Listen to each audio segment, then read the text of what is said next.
Good morning student তোমরা যারা উত্তরবঙ্গ বিশ্ববিদ্যালয়ের অধীনে রয়েছো তোমাদের আগামীকাল মেজরের পরীক্ষা রয়েছে। আমি আজকে মেজর ইতিহাসের পেপার 3 আমরা যে বলেছিলাম সুপারফাস্ট সাজেশন, সেই সুপারফাস্ট সাজেশন নিয়ে আলোচনা করছি। আমরা দেখবে আমাদের লাস্ট মিনিট সাজেশন দেওয়া রয়েছে, বলেছিলাম সেখান থেকেই কিছু প্রশ্ন আমরা কমিয়ে দিব এবং এই প্রশ্নগুলো যদি তোমরা পড়ে যাও আশা করি তোমাদের পরীক্ষার রেজাল্ট খুব ভালো হবে। ধীরে ধীরে আমরা প্রত্যেকটি ভিডিও নিয়ে আসব, তোমরা আমাদের চ্যানেলের সঙ্গে যুক্ত থাকবে।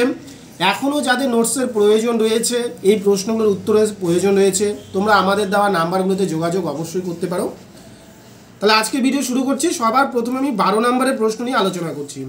আমরা প্রিভিয়াসেও দেখবে ভিডিওতে বলেছিলাম অশোকের ধর্ম, এই যে প্রশ্নটা রয়েছে অশোকের ধর্মের বৈশিষ্ট্য আলোচনা করো। অশোকের ধর্মের বৈশিষ্ট্য আলোচনা করো, প্রশ্নটা খুব ভালো করে পড়বে। ডিসকাস দ্য ধর্ম, বা প্রশ্নটা এইভাবে আসতে পারে, হোয়াট ইজ দ্য ধর্ম অ্যান্ড ফিচার্স অফ অশোক ধর্ম। হোয়াট ইজ দ্য ধর্ম, ফিচার্স অফ অশোক ধর্ম। অশোকের যে ধর্ম রয়েছে সেই ধর্মের বৈশিষ্ট্য সম্বন্ধে আলোচনা করো। খুব ভালো করে প্রশ্নটা পড়বে তোমরা। এরপরে তোমরা যে প্রশ্নটি দেখবে 2 নম্বর প্রশ্ন আমি বলছি,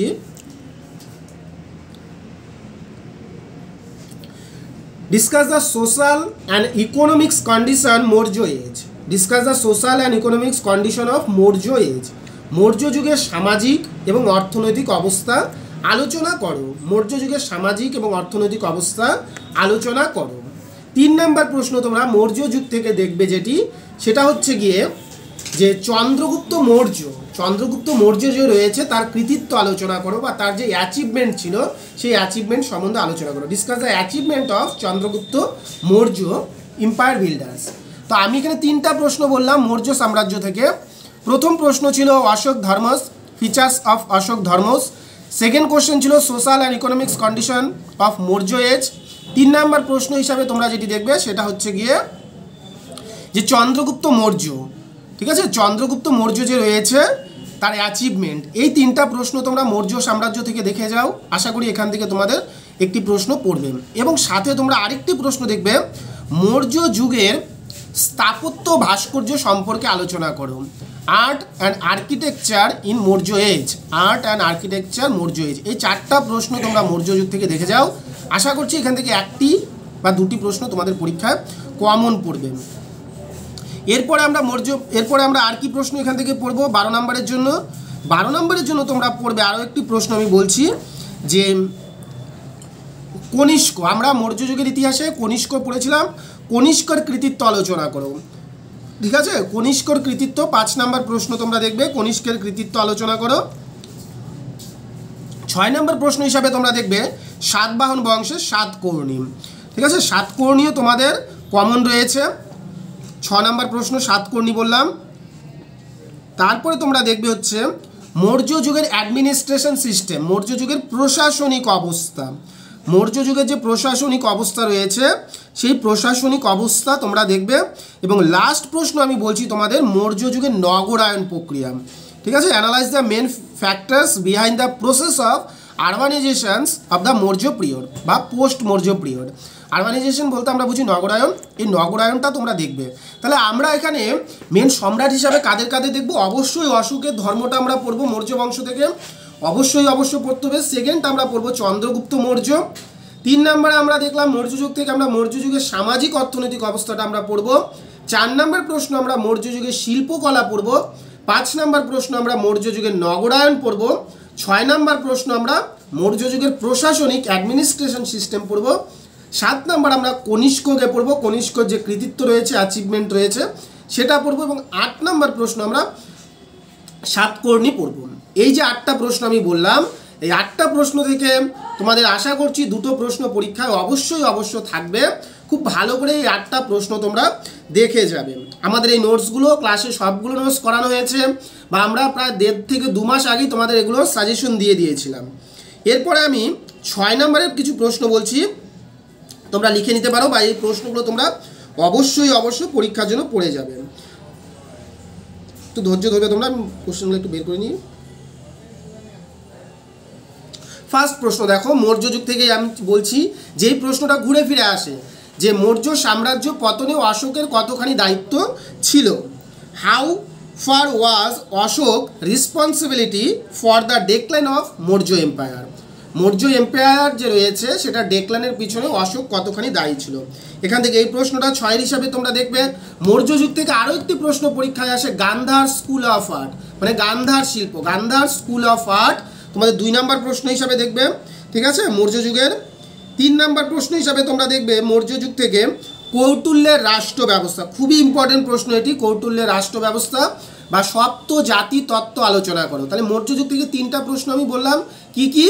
মৌর্য সাম্রাজ্য পতনে অশোকের দায়িত্ব, 2 নম্বর হিসাবে আমি বললাম যে কৌটুল্যের রাষ্ট্র ব্যবস্থা, 3 নম্বর আমি বললাম গান্ধার শিল্প। এই 3টা প্রশ্ন তোমরা 6 জন্য খুব ভালো করে পড়বে। এরপরে যেমন তোমরা দেখো আমি বললাম মৌর্য যুগের শিল্পকলা, নগরায়ন, এগুলো কিন্তু 6 হিসাবেও তোমাদের পরীক্ষায় অবশ্যই আসতে পারে। তারপরে মৌর্য যুগ থেকে তোমরা আরেকটা প্রশ্ন দেখবে, মৌর্য যুগের ম্যারেজ সিস্টেম যে ছিল, মৌর্য যুগের বিবাহ ব্যবস্থা, সেই প্রশ্নটাও তোমাদের খুবই কমন রয়েছে, মৌর্য যুগের বিবাহ ব্যবস্থা। তাহলে মৌর্য যুগ থেকে আমরা এই কয়েকটা প্রশ্নই দেখব, এবং আমি এখন বলছি কুষাণ যুগ থেকে তোমরা কি কি প্রশ্নগুলো দেখবে। মৌর্য যুগের বিবাহ ব্যবস্থা খুব ভালো করে দেখে যাবা তোমরা। কৌটুল্যের রাষ্ট্র ব্যবস্থা বললাম। হ্যাঁ, মৌর্য যুগের যেমন শিল্পকলা দেখবে, ঠিক তেমনি তোমরা সাতবাহন যুগের শিল্পকলাটাও দেখে যাবে, সাতবাহন যুগের শিল্পকলা।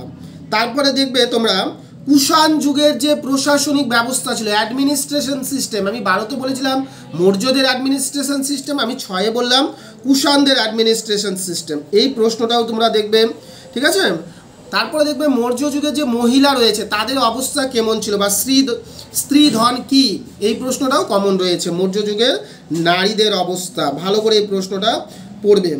মৌর্য যুগের বাণিজ্য, এই প্রশ্নটা দেখবে। মৌর্য যুগের কৃষি ব্যবস্থা, এই প্রশ্নটি তোমরা অবশ্যই পরীক্ষায় 6-এর জন্য দেখবে। আমি তাহলে প্রশ্নগুলো আবার 6 রিপিট করছি। মৌর্য সাম্রাজ্য পতনে অশোকের দায়িত্ব ভালো করে পড়বে। ঠিক আছে, কৌটুল্যের রাষ্ট্র ব্যবস্থা ভালো করে পড়বে। মৌর্য যুগের বিবাহ ব্যবস্থা ভালো করে পড়বে। মৌর্য যুগের শিল্পকলা ভালো করে পড়বে। কুষাণ যুগের শিল্পকলা ভালো করে পড়বে। সাতবাহন যুগের শিল্পকলা ভালো করে পড়বে। মৌর্য যুগের কৃষি ব্যবস্থা, বাণিজ্য ব্যবস্থা, কৌটুল্যের রাষ্ট্র ব্যবস্থা, এই প্রশ্নগুলো তোমরা অবশ্যই 6-এর জন্য দেখে যাবে। এরপর আমি 3-এর কিছু প্রশ্ন বলছি। ইতিহাসের উপাদান থেকে প্রথম তোমরা দেখবে মেগাস্থেনিক্সের ইন্ডিকা, ইতিহাসের উপাদান হিসাবে কতখানি গুরুত্ব রয়েছে, খুবই ইম্পর্টেন্ট প্রশ্ন, মেগাস্থেনিক্সের ইন্ডিকা। এরপরে তোমরা 3 নম্বর হিসাবে দেখবে অর্থশাস্ত্র, তারপরে তোমরা দেখবে দণ্ড সমতা এবং ব্যবহার সমতা, কুষাণ যুগের ইতিহাসের উপাদান, শকাব্দ, সাতবাহন কারা, নাসিক প্রশস্তি। ঠিক আছে, কুষাণ যুগের মুদ্রা ব্যবস্থা, মৌর্য যুগের বর্ণ ব্যবস্থা, কুষাণ কারা, ধর্ম মহাপাত্র বলতে কি বুঝি, তৃতীয় বৌদ্ধ সম্মেলনের ঐতিহাসিক গুরুত্ব, অস্পৃশ্যতা, অমরাবতী স্কুল। ঠিক আছে, ধর্ম বিজয়।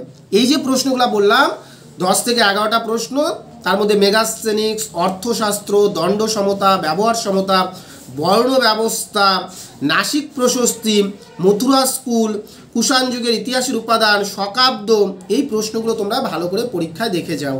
তাহলে আমাদের মেজর পেপার 3 এই প্রশ্নগুলো তোমরা যদি পড়ে যাও, আমি 12-র জন্য মাত্র 8টা প্রশ্ন বলেছি, 6-এর জন্যও আমি প্রশ্ন বলেছি 8টা, এবং 3-এর জন্য আমি 12টা প্রশ্ন বলেছি। এই প্রশ্নগুলো তোমরা পরীক্ষায় পড়ে যাও, তোমাদের রেজাল্ট ভালো হবে।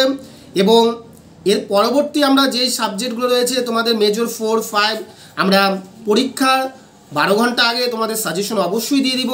এবং কারো যদি অন্যান্য বিষয়ে সাজেশনের প্রয়োজন থাকে তোমরা অবশ্যই আমাদের কমেন্ট বক্সে কমেন্ট করবে, আমরা সেই বিষয়গুলোর সাজেশন অবশ্যই তোমাদের নিয়ে আসব। সবাইকে অসংখ্য ধন্যবাদ চ্যানেলটির সঙ্গে যুক্ত থাকার জন্য। ধন্যবাদ সবাইকে।